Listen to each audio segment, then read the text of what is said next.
এটা একটু মনোযোগ দিয়ে শোনেন। এই কথাটা ভুলে যায় না, আজকের লেকচারে যদি সব কথাও ভুলে যান এই কথাটা বলেন।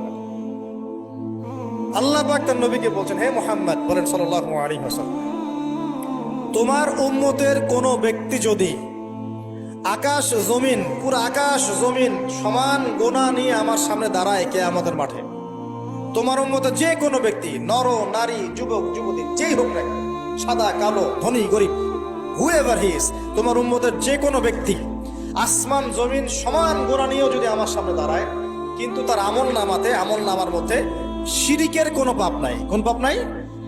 শিরিক তো বুঝি ভাই, আল্লাহর সাথে অংশীদার সাব্যস্ত করা। কিতাব তাওহীদ বইটা পড়ে নিয়ে, তো এখানে সব দেয়া আছে। শিরকের পাপ নাই, আসমান জমিন সমান পাপ দিয়ে ভর্তি।